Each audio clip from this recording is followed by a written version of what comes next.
For the first 6 months, breast milk is the best food for your baby. It contains all of the nutrients a baby needs for growth and development. It also decreases the risk of infections such as gastroenteritis and ear infections.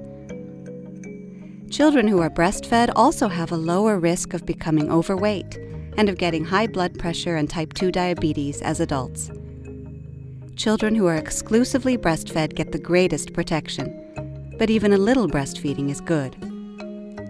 If your baby is not breastfed, infant formula will provide all of the energy and nutrients he or she needs. Formula is made to emulate the nutrient contents of breast milk as much as possible. Because all babies are different, it's not possible to say how much breast milk or formula an infant needs. Normally, the best thing to do is to let the baby's appetite determine how much and how often he or she eats. But babies don't get enough vitamin D from their food. Too little vitamin D can result in the baby's skeleton not developing the way it should. That's why all babies need to take a vitamin D supplement from 1 week of age up to 2 years. Some children need to continue to take vitamin D drops after 2 years. It is important to administer the drops regularly.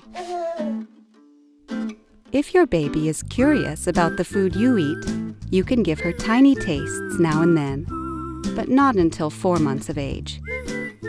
You can take a little of your own food, about 1 milliliter, either on a spoon or on your finger, and let the baby take a little on his or her tongue.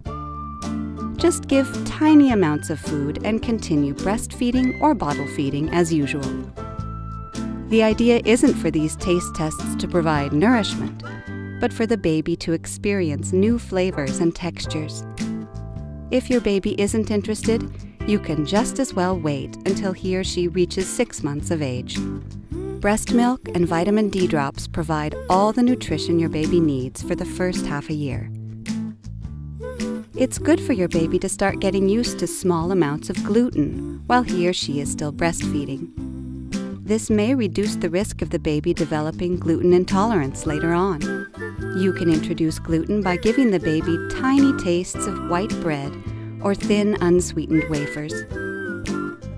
At around 6 months of age, it's time to get your child used to eating regular food.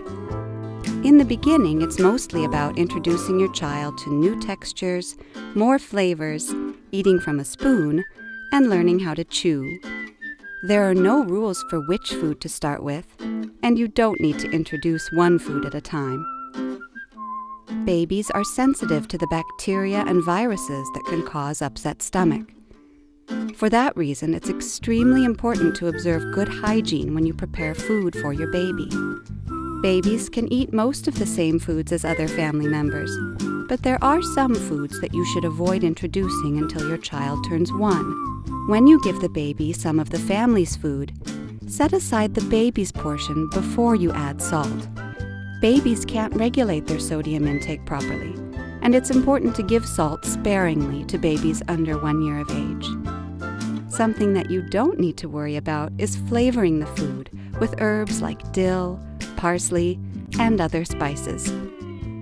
Do wait to introduce leafy greens like lettuce and spinach until your baby has turned 1. These greens contain nitrates, which can be transformed into nitrites in the body.